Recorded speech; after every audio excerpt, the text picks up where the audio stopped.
ولقد آتينا داود وسليمان علما صدق الله العلي العظيم. وقال رسول الله صلى الله عليه وسلم إنما بعثت معلما صدق النبي صلى الله عليه وسلم. அளவற்ற அருளாளனும் நிகரற்ற அன்புடையவனுமாகிய அல்லாஹ்வின் திருநாமத்தை கொண்டு துவங்குகிறேன். சாந்தியும் சமாதானமும் அருமை நாயகம் முஹம்மது ரசூலுல்லாஹ் ஸல்லல்லாஹு அலைஹி வஸல்லம் அவர்களின் மீதும் அவர்களை பின்பற்றி வாழ்ந்து வந்த உத்தம சத்திய சஹாபாக்கள், தாபியீன்கள், தபா தாபியீன்கள், சுஹதாக்கள், வலிமார்கள், இறைநேச செல்வர்கள், குறிப்பாக இம்மர்வில் வீற்றிருக்கிற நாமும் குடும்பத்தார் அனைவரின் மீதும் என்றென்றும் நின்று நிலவட்டுமாக. ஆமீன். அல்லாஹ்வினுடைய பேரருளால் புனிதமிக்க ஒரு அமர்விலே நாம் வீற்றிருக்கிறோம். என்னுடைய உரையை துவங்குவதற்கு முன்பாக இஸ்லாத்தினுடைய காணிக்கையை சமர்ப்பிக்கிறேன். அஸ்ஸலாமு அலைக்கும் வரஹ்மத்துல்லாஹி வபரகாத்துஹு. வலைக்கும் ஸலாம். பலாகத் என்று சொல்லப்படுகிற இந்த சொற்பயிற்சி மன்றத்தினுடைய 23வது ஆண்டு துவக்க விழா ஹஜ்ரத் கிப்லா அவர்களினுடைய தலைமைக்கு இணங்க உஸ்தாதமார்களினுடைய பார்வையில் ஒரு சிறப்பான ஒரு நிகழ்வு நடைபெற்றுக் கொண்டிருக்கிறது. அல்லாஹ் ஜல்லஷானஹு தஆலா இந்த உலகத்தில் அவனுடைய படைப்புகளில் மிக சிறப்பானவர்களாக நபிமார்களை படைத்திருந்தார். நபிமார்களுக்கு பல்வேறு விஷயங்களை ரப்புல் ஆலமீன் தன்னுடைய புறத்திலிருந்து வழங்கி இருக்கிறேன் என்று அருள்மறையில் குறிப்பிடுகிற அந்த தருணத்தில் நபிமார்களுக்கு வழங்கிய விஷயங்களில் ஆக உயர்ந்த சில செய்திகளை இந்த சமூகத்திற்கு குறிப்பிடுகிறார்.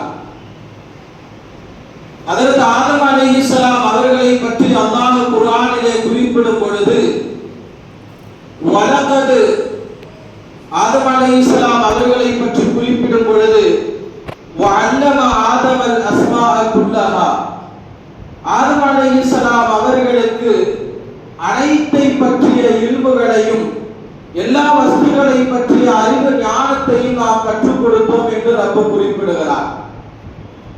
ஹஜ்ரத் சுலைமான் அலைஹிஸ்ஸலாம் அவர்களை பற்றி குறிப்பிடும் பொழுது வலகத் ஆத்தைனா தாவூத வ சுலைமான இல்மா, ஹஜ்ரத் தாவூத் அலைஹிஸ்ஸலாம் சுலைமான் அலைஹிஸ்ஸலாம் அவர்களுக்கு நாம் இல்ம் என்கிற இந்த அறிவு ஞானத்தை வழங்கினோம்.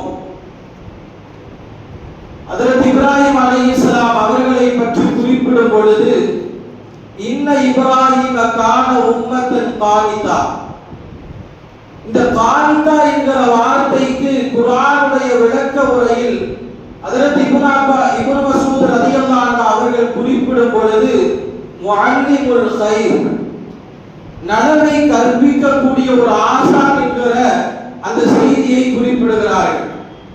இறுதியாக நம்முடைய நாயகம் முஹம்மது முஸ்தபா ஸல்லல்லாஹு அலைஹி வஸல்லம் அவர்கள் தங்களுடைய புனித நாவிலிருந்து குறிப்பிட்ட வார்த்தை இன்னமா புஇஸ்து முஅல்லிமா, இந்த உலகத்திற்கு ஒரு ஆசானாக நான் அனுப்பப்பட்டேன் என்று நபி அவர்கள் குறிப்பிட்டார்கள்.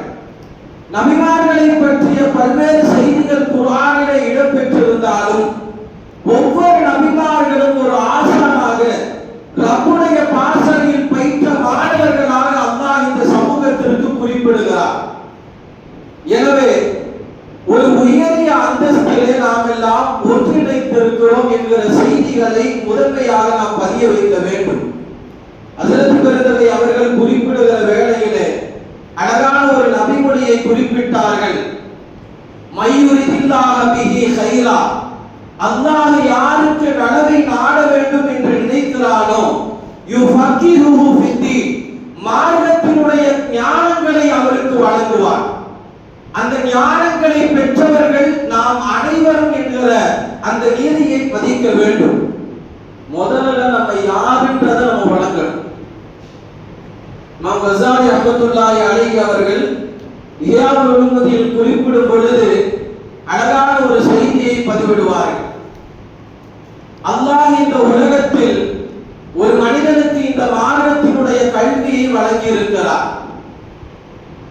அவன் தனக்கு வழங்கப்பட்ட கல்வியை விட பெரியதாக வேறு ஒரு நபரை பார்த்து அவன் ஒரு சிறிய கவனக்குறைவான எண்ணத்தை அவன் மனதிலே கொண்டு வந்தால் அல்லாஹ்வினுடைய புறத்தில் இருந்து வந்த நியாயத்தை அவன் கேவலப்படுத்துகிறான் என்கிற செய்தியை அவர்கள் பதிவிடுகிறார்கள். இந்த இல்மை மார்க்கத்தினுடைய ஞானத்தை ரப்பு நம்மை தேர்ந்தெடுத்து வழங்கி இருக்கிறார். நாம் எல்லாம் தேர்ந்தெடுக்கப்பட்டவர்கள் என்கிற அந்த செய்தியை உணர வேண்டும். நாம் பயின்று கொண்டிருக்கிற இந்த காலகட்டத்தில் நம்முடைய உஸ்தாது பெருந்தலைகள் பதிவிட்ட பல்வேறு செய்திகள் இருக்கிறது.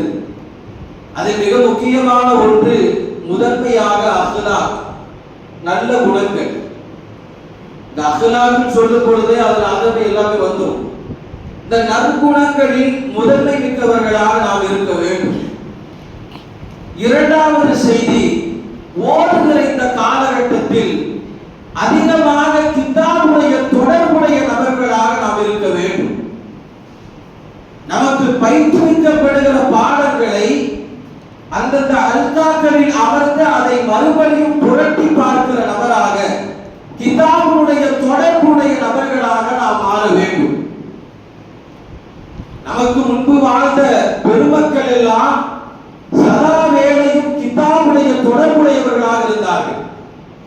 அவர்கள் ஏதும் கல்வியை கற்றுக்கொண்ட நிலையில் இருந்தவர்கள் அல்ல. கல்வியினுடைய மொத்த தாகத்தையும் அடைந்தவர்களாக, அறிவினுடைய பெருஞ்சோடிகளாக இருந்த அந்த மிகப்பெரிய தீர்க்கதரிசிகள் கூட கிதாபினுடைய தொடர்பில் அவர்களுடைய மரணம் வரைக்கும் வாழ்க்கையை கழித்தார்கள். இமாம்னா ஷாஃபி ரஹ்மத்துல்லாஹி அலைஹி அவர்கள் குறிப்பிடுவார்கள், இதா அரத்த துன்யா, ஒருவன் இந்த துன்யாவை நாடுகிறானா, துன்யா வேணும்னு நினைக்கிறியா, அலைக்க பில் இல்ம், இல்மை நீ பற்றி பிடித்துக்கொள். அடுத்து ஒரு செய்தியை குறிப்பிடுகிறார்கள், வைதா அரத்த லாஹிரா, மறுமையை உனக்கு வேண்டும் என்று நினைக்கிறாயா, ஃபஅலைக்க பில் இல்ம். மூன்றாவதாக முத்தான ஒரு செய்தியை குறிப்பிடுகிறார்கள், ஃபைதா அரத்தஹுமா மஅல், இந்த ரெண்டுமே வேணும் நினைக்கிறார், ஃபஅலைக்க பில் இல்ம். துன்யாவும் ஆகிரத்தினுடைய மொத்த தத்ரூபம் இந்த மார்க்கங்கள். இப்னு முபாரக் ரஹிமஹுல்லாஹ் அவர்கள் அழகாக குறிப்பிடுவார்கள், லா அஅலமு பஅத நுபுவதி, இந்த நுபுவத்திற்கு பிறகு பெரிய ஒரு விஷயம் நான் எதையுமே நினைச்சது இல்லை. லா அஅலமு பஅத நுபுவதி அஃதல், அப்படி நான் எதை பெருசா நினைச்சேன்னு சொல்லும் பொழுது மின் பர்தில் இல்மி, அந்த இல்மை பரப்புகிற அந்த விஷயத்தை, இல்மை கற்றுக்கொள்ளுகிற, இல்மை போதிக்கிற விஷயத்தை நான் நுபுவத்தினுடைய இல்மிற்கு பிறகாக ஒரு உயரிய நிலையாக நான் கருதினேன் என்று குறிப்பிட்டார். ஓடுகிற அந்த காலகட்டத்தில் கிதாபுகளுடைய தொடர்பு அதிகமாக இருக்க வேண்டும். நம்முடைய உஸ்தாத் பெருந்தகைகள் குறிப்பிட்ட அந்த நிலை அதிகமா நமக்காக பல முயற்சிகளை எடுத்துதான் வந்து பாடங்களை போதிக்கிறார். அவங்க எந்த அளவிற்கு முயற்சிகளை எடுக்கிறார்களோ அதை விட பன்மடங்காக நாம் முயற்சிகளை எடுப்பவர்களாக இருக்க வேண்டும். அபூ யூசுப் ரஹிமஹுல்லாஹ் அவர்கள் மரணத்தினுடைய தருவாயிலே இருக்கிறார்கள். அவர்களினுடைய மாணவரில் பட்ட ஒருவர் இப்ராஹிம் இப்னு ஜர்ராஹ் ரஹிமஹுல்லாஹ். அபூ யூசுப் ரஹிமஹுல்லாஹ் அவர்களை பார்ப்பதற்காக வருகிறார்கள். தன்னுடைய உஸ்தாதை பார்க்க வருகிற அந்த வேளையிலே அபூ யூசுப் ரஹிமஹுல்லாஹ் அவர்கள் மயக்கமாக இருக்கிறார்கள். கொஞ்ச நேரம் நின்று பார்க்கிறாங்க.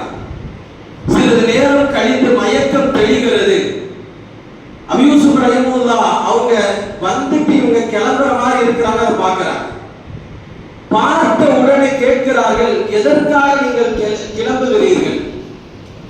அவங்க சொன்னாங்க, இந்த நிலை நீங்களே ரொம்ப சிரமப்பட்ட இந்த ஒரு நிலையில தருணத்தில் இருக்கிறீங்க, அதனால நான் போலாம்னு நினைச்சேன்னு சொன்னாங்க. அபூ யூசுப் ரஹிமஹுல்லாஹ் அவர்கள் குறிப்பிட்டார்கள், இந்த நேரத்தில் ஒரு மஸ்அலாவை பற்றி ஒரு கேள்வியை அந்த மாணவரிடத்திலே தொடுத்தார். இப்ராஹிம் இப்னு ஜர்ராஹ் ரஹிமஹுல்லாஹ் அவர்களிடத்திலே உஸ்தாதான அபூ யூசுப் ரஹிமஹுல்லாஹ் அவர்கள் ஒரு கேள்வியை கேட்கிறார்கள்.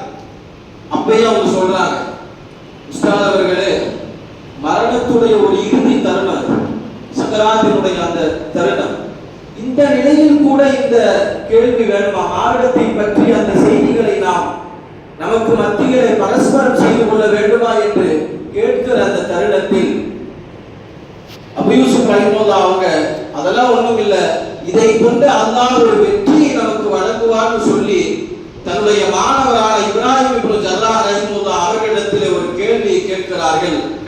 ஹஜ்ஜுடைய காலகட்டத்தில் கல் எறிகிற வேளையிலே, அந்த வினாவில் கல் எறிகிற அந்த தருணத்தில் நடந்து செல்வது சிறந்ததா அல்லது பயணித்த நிலையில் கல்லெறிவது சிறந்ததா அப்படின்னு கேட்டார்.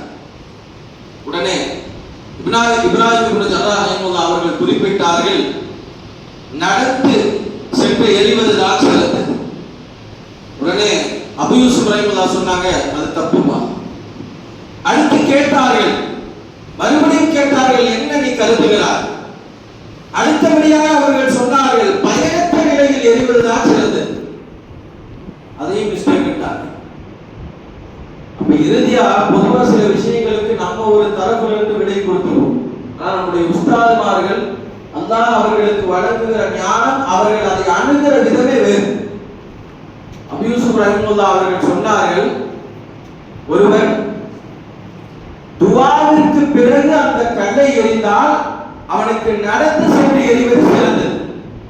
அதுவே அந்த துஆவிற்கு முன்பாக அவனுடைய நிலை இருந்தால் பயணித்த நிலையில் அவன் அந்த கல்லை எறிவது சிறந்தது என்கிற பதிலை கொடுத்தார்கள். இந்த விடையை கேட்டு செல்லுகிற அந்த வேளை, வீட்டினுடைய வாயிலை அடைகிற அந்த தருணம், இன்னா லில்லாஹி வ இன்னா இலைஹி ராஜிஊன், அபூ யூசுப் ரஹிமஹுல்லாஹ் அவர்களினுடைய அந்த புனித ரூஹ் கைப்பற்றப்படுகிறது. மரணத்தினுடைய தருவாயில் கூட இன்முடைய தொடர்பை வைத்துக் கொள்ள வேண்டும் என்று தன்னுடைய வாழ்க்கையை இருந்துக்காக அர்ப்பணித்த அந்த சீடர்கள், அந்த பெரும் சீடர்கள், அவர்களினுடைய வாழ்க்கையிலிருந்து நாம் எடுத்துக்கொள்ள வேண்டிய படிப்பினைகள், ஓடுகிற காலகட்டத்தில் கிதாபினுடைய தொடர்பு முத்தாலா அதிகமாக இருக்க வேண்டும். இமாமுனா அபூ யூசுப் ரஹிமஹுல்லாஹ் அவர்கள் ஒரு அழகான கருத்தை குறிப்பிடுவார்கள். ஒருவன் அவனுடைய வாழ்க்கையிலே இந்த இல்மை கற்றுக்கொள்கிறான், அதற்காக அவன் எந்த அளவிற்கு முயற்சி செய்ய வேண்டும் என்கிற செய்தியை பற்றி குறிப்பிடும் பொழுது, ஒருவன் அவனுடைய வாழ்க்கை முழுக்க இந்த இல்மிற்காக செலவழித்தாலும் சில விஷயங்களை மட்டும்தான் அவன் பெற்றுக்கொள்வான். வாழ்க்கை முழுக்க இல்மிற்காக செலவழித்தால் கூட அந்த இல்மிலிருந்து அவன் பெற்றுக்கொள்ளுகிற அந்த அளவு மிக குறைவானது. இன்னைக்கு நம்ம எவ்வளவு நேரங்களை செலவழிக்கிறோன்ற அந்த விஷயங்களை நாம் கருதி வாழ வேண்டும். ஓதுகிற அந்த காலகட்டத்திலே ஹஜ்ரத் அவர்கள் குறிப்பிட்டது போல் அஸ்லாத்தோடு, ஒரு அதவோடு, பேணுதலோடு, கிதாபுடைய தொடர்புடையவர்களாக, அந்த கிதாபை விளங்கியவர்களாக, விளங்கியது மட்டுமல்லாமல் அதன்படி அமல் செய்பவர்களாக மாறுவதற்கான பெரும் பாக்கியத்தை வல்ல ரஹ்மான் நம் அனைவருக்கும் தந்தருள்வானாக. வாஹிரு தஅவானா அல்ஹம்துலில்லாஹி ரப்பில் ஆலமீன். அஸ்ஸலாமு அலைக்கும் வரஹ்மத்துல்லாஹி வபரகாத்துஹு.